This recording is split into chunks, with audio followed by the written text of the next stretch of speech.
আসসালামু আলাইকুম প্রিয় দর্শক, অন্য মঞ্চের আলাপচারিতায় আপনাদের সকলকে আমন্ত্রণ জানাচ্ছি। বাংলাদেশের অন্তর্বর্তী সরকারের আপত্তি থাকা সত্ত্বেও ভারতে অবস্থান করা শেখ হাসিনার সাক্ষাৎকারে শুনানি চলছে। তবে লক্ষণীয় বিষয় হলো বাংলাদেশের সাবেক প্রধানমন্ত্রী শেখ হাসিনার সাম্প্রতিক কয়েকটি সাক্ষাৎকারে পাওয়া যাচ্ছে তাৎপর্যপূর্ণ বিশেষ কিছু ইঙ্গিত। 2 দিন আগে দেওয়ার সাক্ষাৎকারে দেখা গেছে তিনি যুক্তরাষ্ট্রকে সরাসরি অভিযুক্ত করার অবস্থান থেকে সরে এসেছেন। চীন ভারত প্রশ্নে ভারতের সঙ্গে ঘনিষ্ঠতার উপর বেশি জোর দিচ্ছেন। সবশেষ সাক্ষাৎকারগুলোর 3টিতে প্রধান উপদেষ্টা অধ্যাপক মোহাম্মদ ইউনূসকে নিয়েও দেখা যাচ্ছে বেশ খানিকটা পরিবর্তিত অবস্থানে। এই 3টি সাক্ষাৎকারই প্রকাশিত হয় ভারতের শীর্ষ 3টি সংবাদ মাধ্যমে। ক্ষমতা ছাড়ার পর ডক্টর ইউনূসের শান্তিপূর্ণ ঠিকানা হতে পারে যুক্তরাষ্ট্র, এমন ইঙ্গিত দিচ্ছেন শেখ হাসিনা। 3টি সাক্ষাৎকারে তিনি উল্লেখ করেন যুক্তরাষ্ট্রের ক্যালিফোর্নিয়ার কথা। বলেছেন অধ্যাপক ইউনূস ক্যালিফোর্নিয়া একজন পরিচিত মুখ, সেখানে দীর্ঘকাল তিনি প্রভাবশালী সুরিতদের সহচর্য উপভোগ করেছেন। প্রশ্ন হলো, অতি সাম্প্রতিক ইন্টারভিউগুলোতে হঠাৎ কেন ক্যালিফোর্নিয়ার উপর জোর দিচ্ছেন শেখ হাসিনা?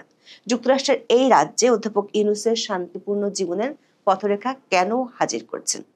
একই সঙ্গে যুক্তরাষ্ট্রের প্রতি তার মনোভাবের পরিবর্তন কিসের ইঙ্গিত দিচ্ছে?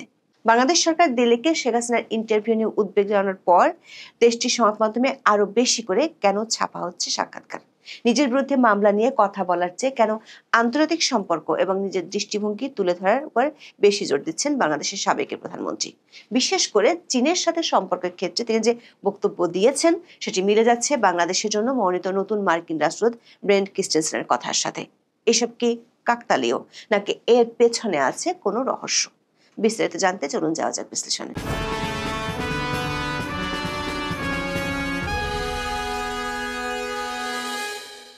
আন্তর্জাতিক সংবাদ মাধ্যমে প্রায় 2.5 সপ্তাহ ধরে শেখ হাসিনার সাক্ষাৎকার প্রকাশের জন্য হিড়িক পড়েছে। শুরুটা হয় 29 অক্টোবর। প্রায় একই সময় এএফপি, রয়টার্স এবং দ্য ইন্ডিপেন্ডেন্টকে 3টি সাক্ষাৎকার প্রকাশের মধ্য দিয়ে।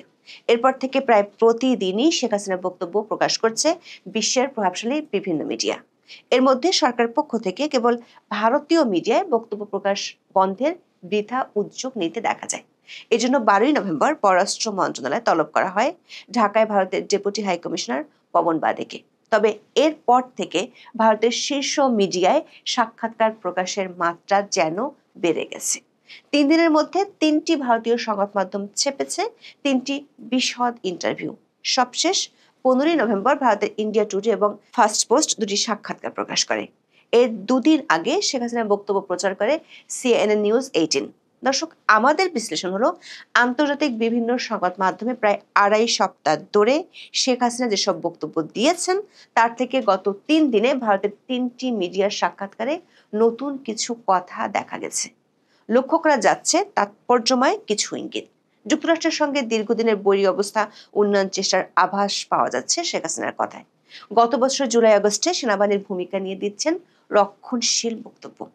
জুলাই আন্দোলনের সময় সরকারের ভূমিকায় কিছু দুর্বলতার কথাও অকপটে স্বীকার করেছেন। সেই সঙ্গে অত্যন্ত তাৎপর্যপূর্ণভাবে অধ্যাপক ইউনূসের প্রতি অত্যন্ত কঠোর মনোভাবের পরিবর্তন আনার ইঙ্গিতও দেখা যাচ্ছে। বলেছেন অধ্যাপক ইউনূসের পরবর্তী শান্তিপূর্ণ বসবাসের সবচেয়ে ভালো জায়গা হতে পারে যুক্তরাষ্ট্রের ক্যালিফোর্নিয়া। ভারতের সংবাদ মাধ্যমে শেখ হাসিনার সবশেষ 3টি ইন্টারভিউ পর্যালোচনা করে আমরা দেখেছি সেখানে নতুন বেশ কয়েকটি বিষয়ে তিনি কথা বলেছেন। এর মধ্যে সবচেয়ে তাৎপর্যপূর্ণময় হিসেবে এসেছে যুক্তরাষ্ট্রের ক্যালিফোর্নিয়া রাজ্যের কথা। এই বিষয়টি তিনি প্রথমে আনেন 13ই নভেম্বর CNN নিউজ 18কে দেয়া সাক্ষাৎকারে। তাকে প্রশ্ন করা হয়, ডক্টর মোহাম্মদ ইউনূস কি পশ্চিমা সমর্থিত একজন নাগরিক মুখোশ যার আড়ালে বাংলাদেশে শাসন ক্ষমতা পরিবর্তনের চেষ্টা হয়েছে, নাকি তিনি কেবল বৃহত্তর এক আওয়ামী বিরোধী জোটের প্রতীক? জবাবে শেখ হাসিনা অধ্যাপক ইউনূসের ক্যালিফোর্নিয়ার সংযোগের বিষয়টি প্রথমবারের মতো সামনে আনেন। বলেন, ডক্টর ইউনূস নিজের অর্থনীতিবিদ পরিচয়ের সূত্রে ক্যালিফোর্নিয়ার স্যালনগুলোতে জনপ্রিয় ছিলেন। এটা কোনো গোপন বিষয় নয়। তবে তিনি কোনো গণতান্ত্রিক শাসন বদলের প্রতীক নন, বরং তার ব্যাপক জনসমর্থনও নেই। এই সাক্ষাৎকার অধ্যাপক ইউনূসের প্রতি অনেকটাই নমনীয় দৃষ্টিভঙ্গি নিতে দেখা যায় শেখ হাসিনাকে। দাবি করেন শান্তিতে নোবেলজয়ী অধ্যাপককে ব্যবহার করেছে বাংলাদেশের উগ্রপন্থী গোষ্ঠী। প্রশ্নের উগ্রপন্থীরা ডক্টর ইউনূসকে সামনে এনে ব্যবহার করছে। এই উগ্রপন্থীরা বাংলাদেশে একটি সাম্প্রদায়িক প্রতিশোধ পরায়ণ এবং সামাজিকভাবে পশ্চাৎমুখী এজেন্ডা বাস্তবায়নের চেষ্টা করছে। দর্শক, গত 15 মাসে শেখ হাসিনা দলীয় বিভিন্ন বক্তব্যে অধ্যাপক ইউনূসকে কঠোর ভাষায় অভিযুক্ত করেছেন। তবে মিডিয়ায় আনুষ্ঠানিক সাক্ষাৎকারে এই প্রথম তিনি বললেন অধ্যাপক ইউনূস উগ্রপন্থী গোষ্ঠীর হাতে ব্যবহৃত হচ্ছেন। যুক্তরাষ্ট্রে, বিশেষ করে ক্যালিফোর্নিয়া, ডক্টর ইউনূস সুপরিচিত ব্যক্তিত্ব বলেও প্রথমবারের মতো উল্লেখ করেন শেখ হাসিনা। মজার বিষয় হলো, এই ধরনের একই বক্তব্য 2 দিনের মাথায় আরো 2টি ভারতীয় সংবাদ মাধ্যমে দেন শেখ হাসিনা। ইন্ডিয়া টুডে এবং ফার্স্ট পোস্টে 15 নভেম্বর প্রকাশ হয় এই 2টি সাক্ষাৎকার। সেখানেও ডক্টর ইউনূস প্রশ্নে অনেকটা নমনীয় অবস্থান দেখা যায়। সেই সঙ্গে আরো বিস্তারিতভাবে এসেছে ক্যালিফোর্নিয়ার প্রসঙ্গ। ইন্ডিয়া টুডের একটি প্রশ্ন ছিল, ডক্টর ইউনূসের পৃষ্ঠপোষক কারা এবং তিনি কি আপোষ করছেন বা আপোষ করে ফেলেছেন? জবাবে শেখ হাসিনা অন্তর্বর্তী সরকারের সময় উগ্রপন্থীদের হাতে দেশ শাসনের ক্ষমতা চলে যাওয়ার অভিযোগ করেন। বলেন, অধ্যাপক ইউনূস এবং তার সঙ্গীরা জনগণের সেবার চেয়ে ক্ষমতা আঁকড়ে ধরতেই বেশি আগ্রহী। ডক্টর ইউনূস বাংলাদেশের গণতান্ত্রিক ব্যবস্থা ভেঙে ফেলেছেন এবং উগ্রপন্থীদের পেছনের দরজা দিয়ে দেশ শাসনের সুযোগ দিয়েছেন। বাংলাদেশের সাবেক প্রধানমন্ত্রী এর পরে তোলেন ক্যালিফোর্নিয়ার প্রসঙ্গ। বলেন, ডক্টর ইউনূস বহু বছর ক্যালিফোর্নিয়ায় বসবাস করেছেন। তিনি পশ্চিমা রাজনৈতিক অভিজাতদের কাছে এক মূল্যবান ডিনার পার্টির অতিথি হিসেবে বিবেচিত ছিলেন। পশ্চিমা বন্ধুরা অধ্যাপক ইউনূস সম্পর্কে ভুল ধারণা করেছিলেন দাবি করে শেখ হাসিনা বলেন, অধ্যাপক ইউনূস উদার নৈতিক মূল্যবোধে পরিচালিত হবেন বলে তারা ধারণা করেছিলেন। অথচ তার শাসনামলের বাস্তবতা হলো, তিনি রাজনৈতিক প্রতিদ্বন্দ্বীদের দমন করার জন্য সংবিধানকে বিকৃত করতে এবং ভিন্ন মতকে স্তব্ধ করতে দ্বিধা করেননি। তার শাসন উগ্রপন্থী গোষ্ঠীর উপর দাঁড়িয়ে আছে, যারা বাংলাদেশের ধর্মনিরপেক্ষ গণতান্ত্রিক ভিত্তি ভেঙে ফেলতে চায়। দর্শক, খেয়াল করে দেখুন, সাম্প্রতিক ইন্টারভিউগুলোতে শেখ হাসিনা অধ্যাপক ইউনূসের চেয়ে উগ্রপন্থী গোষ্ঠীর ক্ষমতাধর হয়ে ওঠার উপর বেশি জোর দিচ্ছেন। একই দিনে তার আরেকটি সাক্ষাৎকার প্রকাশ করে ভারতের সংবাদ মাধ্যম ফার্স্ট পোস্ট। সেখানে বাংলাদেশের সাবেক প্রধানমন্ত্রী অনেকটা স্পষ্ট করে অধ্যাপক ইউনূসের অসহায়ত্ব তুলে ধরেন। বলেন, আগামীতে অধ্যাপক ইউনূসের শান্তিতে বসবাসের জন্য সবচেয়ে উপযুক্ত জায়গা হতে পারে যুক্তরাষ্ট্রের ক্যালিফোর্নিয়া। অধ্যাপক ইউনূস 2026 সালের ফেব্রুয়ারির নির্বাচনের পরও ক্ষমতায় থাকতে চান কিনা এমন প্রশ্নে শেখ হাসিনা বলেন, ডক্টর ইউনূসের ক্ষেত্রে বলা যায় তিনি কাজ করার চেয়ে নিষ্ক্রিয় থাকতে বেশি পছন্দ করেন। বক্তব্যের সারবস্তুর চেয়ে উঁচু গলায় কথা বলতে ভালোবাসেন। কোনো বাংলাদেশী তাকে ভোট দেওয়ার সুযোগ কখনো পায়নি।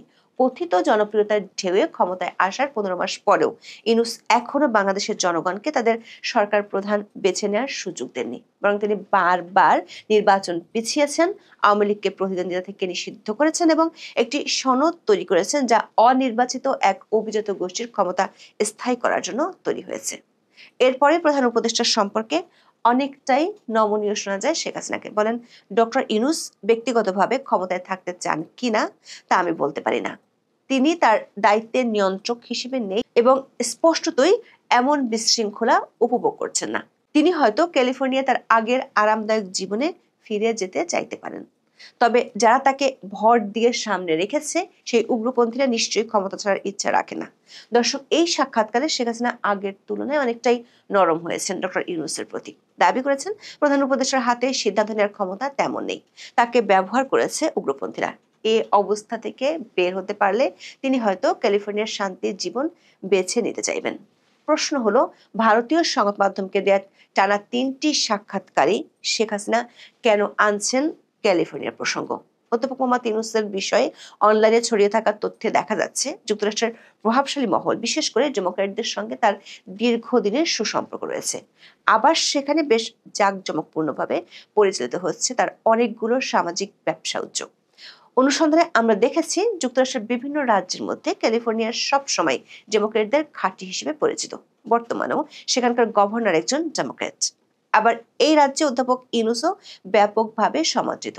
ক্যালিফোর্নিয়া তার বেশ কিছু সামাজিক ব্যবসা মডেল ও ক্ষুদ্র ঋণ কার্যক্রম অনেকদিন ধরে পরিচালিত হচ্ছে। রয়েছে গ্রামীণ ফাউন্ডেশন এবং গ্রামীণ আমেরিকার বেশ কিছু শাখা। এর মধ্যে 2010 সালে গ্রামীণ আমেরিকার $1 মিলিয়ন তহবিলের যোগান দেয় সিলিকন ভ্যালি ব্যাংক। এই ব্যাংকের সদর দপ্তরের অবস্থান ক্যালিফোর্নিয়ার সান্টা ক্লারায়। রাজ্যটির বিভিন্ন বিশ্ববিদ্যালয়ে অধ্যাপক ইউনূসের বক্তব্যের তথ্য ছড়িয়ে আছে অনলাইনে। প্রশ্ন হলো, অধ্যাপক ইউনূসের ডেমোক্র্যাট সংযোগ এবং ক্যালিফোর্নিয়ার ব্যাপক প্রভাব মাথায় রেখে কি তার শান্তির ঠিকানা হিসেবে রাজ্যটির কথা বারবার সামনে আনছেন সাবেক প্রধানমন্ত্রী শেখ হাসিনা? এর মাধ্যমে তিনি বিশেষ কোনো ইঙ্গিত দিতে চাইছেন? সাম্প্রতিক সাক্ষাৎকারে যুক্তরাষ্ট্রের বর্তমান প্রেসিডেন্ট ডোনাল্ড ট্রাম্পের সঙ্গে নিজের ঘনিষ্ঠতার কথাও বারবার তুলে ধরেছেন শেখ হাসিনা। সেই সঙ্গে বলেছেন, বাংলাদেশের রাজনৈতিক পরিবর্তনের সঙ্গে রাষ্ট্র হিসেবে যুক্তরাষ্ট্রের কোনো দায় নেই। এসব বক্তব্যের সঙ্গে অধ্যাপক ইউনূসের পরবর্তী সম্ভাব্য ঠিকানার উল্লেখের কোনো সম্পর্ক আছে কিনা সেটি এখন বড় প্রশ্ন। দর্শক, ভূ রাজনৈতিক প্রেক্ষাপটে শেখ হাসিনা তার সাক্ষাৎকারগুলোতে ভারত বাংলাদেশ সম্পর্ক এবং চীনের সঙ্গে নতুন করে সখ্যতা নিয়ে গুরুত্বপূর্ণ সতর্কবার্তা দিয়েছেন। শেখ হাসিনা ভারতকে বাংলাদেশের সবচেয়ে গুরুত্বপূর্ণ সম্পর্ক এবং প্রাচীনতম বন্ধু হিসেবে অভিহিত করেছেন। তিনি ডক্টর ইউনূসের পররাষ্ট্রনীতির সমালোচনা করে সতর্ক করে দিয়েছেন যে ভারতের কাছ থেকে বিপজ্জনক বিচ্ছিন্নতা দেশের কৌশলগত সম্পর্ককে দুর্বল করেছে। শেখ হাসিনা দাবি করেছেন, তার সময়ও বাংলাদেশ, ভারত ও চীন উভয়ের সঙ্গেই শক্তিশালী সম্পর্ক বজায় রেখেছিল। তবে তিনি ইউনূস প্রশাসনের চীনমুখী হওয়ার প্রেক্ষাপট নিয়ে উদ্বিগ্ন। তিনি দৃঢ়ভাবে বলেছেন যে চীনের সঙ্গে কোনো পরিমাণ সম্পৃক্ততাই ভারতের সঙ্গে বাংলাদেশের এই মৌলিক সম্পর্ককে প্রতিস্থাপন করতে পারে না। দর্শক, শেখ হাসিনা তার সবশেষ সাক্ষাৎকারগুলোতে চীন সম্পর্কে যে বার্তা দিয়েছেন তার সাথে মিল খুঁজে পাওয়া যায় বাংলাদেশের জন্য মনোনীত মার্কিন রাষ্ট্রদূত ব্রেন্টের কথায়। ব্রেন্ট গত 24 অক্টোবর সিনেটে হিয়ারিং এর সময় দেয়া বক্তব্যে বলেছিলেন, ঢাকায় এলে প্রতিরক্ষা সহ নানা ক্ষেত্রে চীনের দিকে ঝুঁকে পড়ার ঝুঁকির বিষয়টি বাংলাদেশের কাছে স্পষ্টভাবে তুলে ধরবেন। গত 2রা সেপ্টেম্বর বাংলাদেশের পরবর্তী রাষ্ট্রদূত হিসেবে ব্রেন্ট ক্রিস্টেনসেনকে মনোনীত করেন যুক্তরাষ্ট্রের প্রেসিডেন্ট ডোনাল্ড ট্রাম্প। 24 অক্টোবর শুনানিতে রিপাবলিকান পার্টির সিনেটর পিট রিকার্স বাংলাদেশ চীন সম্পর্ক, বিশেষ করে দুই দেশের ক্রমবর্ধমান সামরিক সহযোগিতা নিয়ে ব্রেন্ট ক্রিস্টেনসেনকে প্রশ্ন করেছিলেন। জবাবে ব্রেন্ট ক্রিস্টেনসেন বলেন, দক্ষিণ এশিয়ায় চীনের প্রভাব নিয়ে এই উদ্বেগের সঙ্গে তিনি একমত। তার মনোনয়ন নিশ্চিত হলে বাংলাদেশের সরকার ও সামরিক বাহিনীর সঙ্গে সরাসরি কথা বলবেন বলে জানিয়েছেন। যেখানে চীনের কর্মতৎপরতা, তাদের সামরিক বাহিনীর সঙ্গে সম্পৃক্ততা, তাদের সামুদ্রিক এলাকায় কার্যক্রম, গুরুত্বপূর্ণ অবকাঠামোয় চীনের ভূমিকার ঝুঁকি স্পষ্টভাবে তুলে ধরা হবে। দর্শক, বাংলাদেশের রাজনীতি এখন এমন একটি দাবা খেলার মতো যেখানে একজন প্রভাবশালী খেলোয়াড় সাময়িকভাবে বোর্ড থেকে উঠে গেছেন, কিন্তু তিনি স্বীকার করেননি যে তাকে চেকমেট করা হয়েছে, বরং তিনি বোর্ডের বাইরে থেকে ক্রমাগত চাল দিচ্ছেন, আর সে চালের সাথে মিলে যাচ্ছে বিশ্বের পরাশক্তিদের চালগুলো। আসসালামু আলাইকুম রহমতুল্লাহি ওয়া বারাকাতুহু। সম্মানিত দর্শক, বাংলাদেশের নিরাপত্তা উপদেষ্টা জনাব খলিলুর রহমান তিনি দিল্লিতে যাচ্ছেন। পত্রপত্রিকার পক্ষ থেকে বলা হচ্ছে যে ভারতের নিরাপত্তা উপদেষ্টা জনাব অজিত দোভালের নিমন্ত্রণে বা আমন্ত্রণে তিনি সেখানে যাচ্ছেন। এটা কোনো দ্বিপাক্ষিক বৈঠক না আপাত দৃষ্টিতে। এর কারণ হলো যে এশিয়ার কয়েকটি দেশ মিলে মার্কিন স্বার্থ সংরক্ষণের জন্য প্রশান্ত মহাসাগরীয় উপকূলে তাদের শক্তি বৃদ্ধি করার জন্য 2023 সনের দিকে একটি সংগঠন করেছিল ভারতের নেতৃত্বে। তো সেই যে সম্মেলন, সেই সম্মেলনের বৈঠক দিল্লিতে অনুষ্ঠিত হতে যাচ্ছে। আর যেহেতু স্বাগতিক দেশ অর্থাৎ ভারত এই বৈঠকটির আয়োজন করেছে, সে কারণে ধরে নেওয়া হয় যে ভারত সরকারের পক্ষ থেকে আমন্ত্রণ বা নিমন্ত্রণ পেয়েই সেখানে সবাই যাচ্ছেন। বাংলাদেশের জন্য এই বৈঠকটি বিভিন্ন কারণে গুরুত্বপূর্ণ।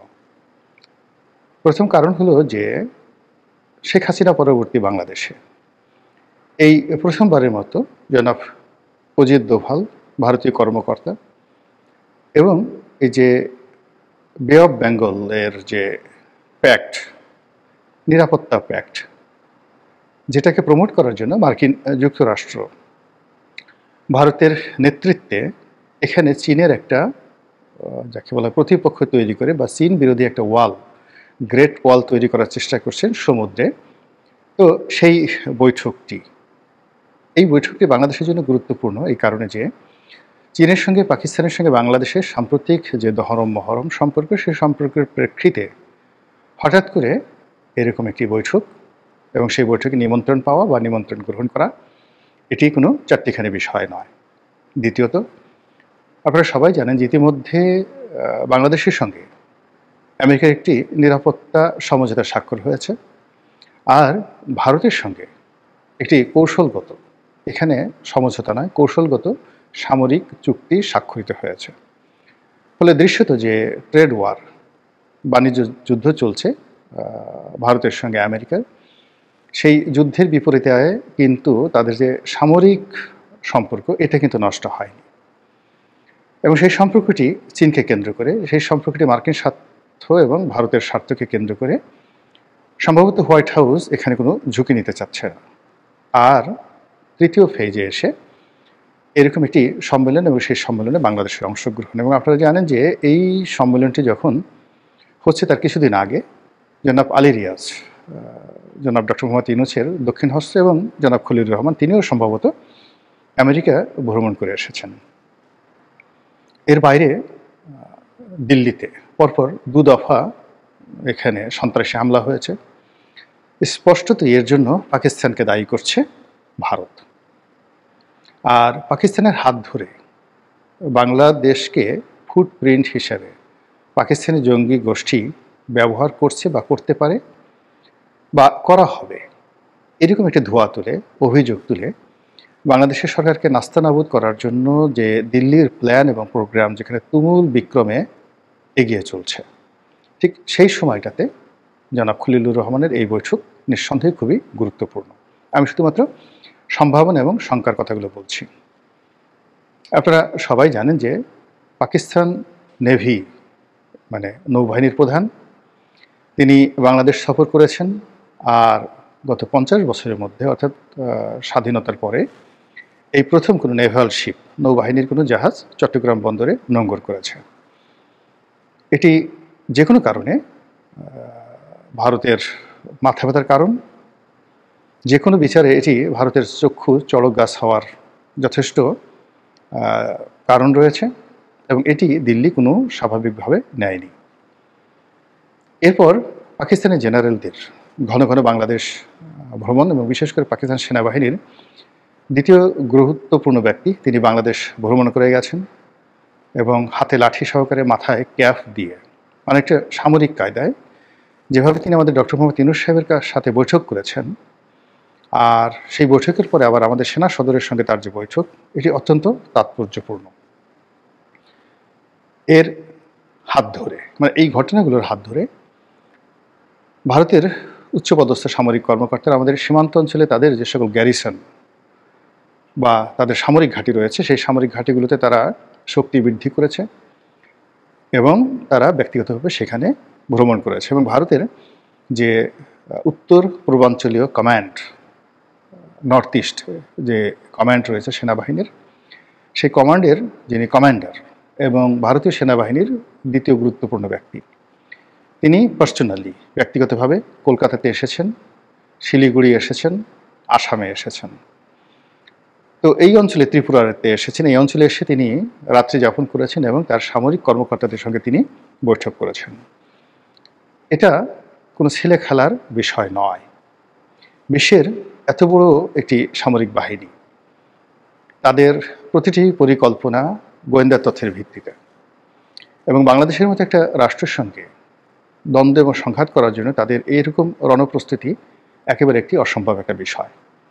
তো নিঃসন্দেহে এখানে তারা পাকিস্তান এবং চীনকে বাংলাদেশের সঙ্গে মিলিয়ে ফেলেছে, এবং তারা ভয় পাচ্ছে যে বাংলাদেশের মাটি ব্যবহার করে চীন এবং পাকিস্তান পৃথক পৃথকভাবে অথবা সম্মিলিতভাবে যদি ভারতে অশান্তির সৃষ্টি করে, ভারতের বিচ্ছিন্নতাবাদীদেরকে প্রমোট করে এবং ভারতের সঙ্গে যুদ্ধ শুরু করে দেয়, তাহলে ভারত কি ভয়াবহ পরিণতির দিকে পড়বে। এই বিষয়গুলো তারা অত্যন্ত গুরুত্ব সহকারে তাদের কেন্দ্রীয় কমান্ড কাউন্সিল এবং রিজিওনাল কমান্ড কাউন্সিল সহ গ্যারিসনগুলোতে, অর্থাৎ ক্যান্টনমেন্টগুলোতে তারা এই বিষয়গুলো নিয়ে নির্ঘুম রাত কাটাচ্ছে। অন্যদিকে হঠাৎ করে আওয়ামী লীগ সভানেত্রী শেখ হাসিনাকে তারা যেভাবে প্রমোট করছে, যেভাবে তারা ছেড়ে দিয়েছে, এবং যেভাবে ভারতের মদদে সর্বশক্তি নিয়োগ করে বিশ্ব মিডিয়াতে শেখ হাসিনাকে তুলে ধরা হয়েছে, ইট মিনস, এর অর্থ ভারত বাংলাদেশের যে কোনো বিষয়কে এখন তাদের অন্য আন্তর্জাতিক যে কোনো বিষয়ের চাইতে গুরুত্ব দিচ্ছে। এবং এখানে যারা ক্ষমতা আছে, আগামীতে যারা ক্ষমতা আসবে, তাদের ব্যাপারে ভারতের আগ্রহ এখন চরমে। কোনো অবস্থাতেই ভারত বাংলাদেশের কোনো ঘটনাকে, রাজনৈতিক পট পরিবর্তন বা এই যে বর্তমানে যারা ক্ষমতা আছেন তাদের কোনো কর্মকে তারা এখন অ্যাভয়েড করতে চাচ্ছে না, কিংবা এই কর্মকে তারা কোনো অবস্থাতেই নিজেদের হুমকির বাইরে সে রাখছে না।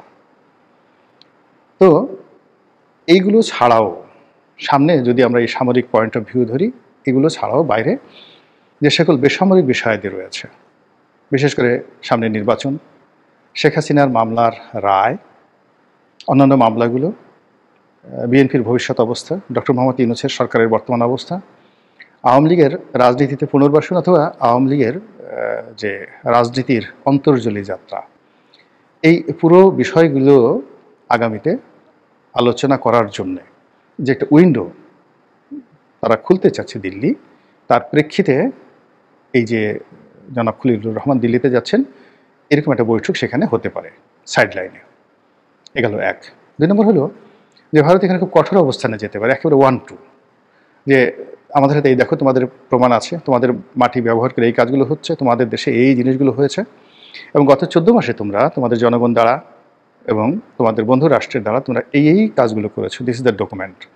নাও ভবিষ্যতে তোমরা যেন আমাদেরকে দায়ী করতে না পারো, এই জন্যে তোমরা যে কাজকর্মগুলো করেছো এটা আমরা কূটনৈতিক চ্যানেলে তোমাদের সঙ্গে একটা সমঝোতা করতে চাচ্ছি, stop it, otherwise it will be printed in the international media, as well as তখন আর আমাদের পিছনে ফেরানোর কোনো সুযোগ থাকবে না, এবং তোমাদেরকে কোনো অবস্থাতে আমরা সাহায্য করতে পারবো না যখন এটা একটা একেবারে সম্মুখ একটা মানে যাকে বলা হয় সমর শুরু হয়ে যাবে।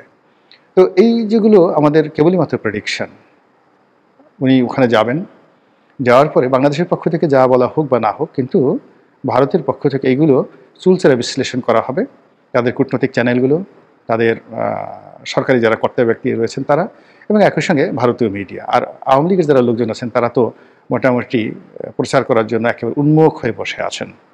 তো দেখা যাক কত ধানে কত চাল হয়, কোথাকার চাঁদ কোথায় উঠে আর কোথাকার সূর্য কোথায় গিয়ে অস্ত যায়। মহান আল্লাহ আমাদের সবাইকে হেদায়েত দান করুন এবং হেফাজত করুন। আসসালামু আলাইকুম ওয়া রাহমাতুল্লাহি ওয়া বারাকাতুহু।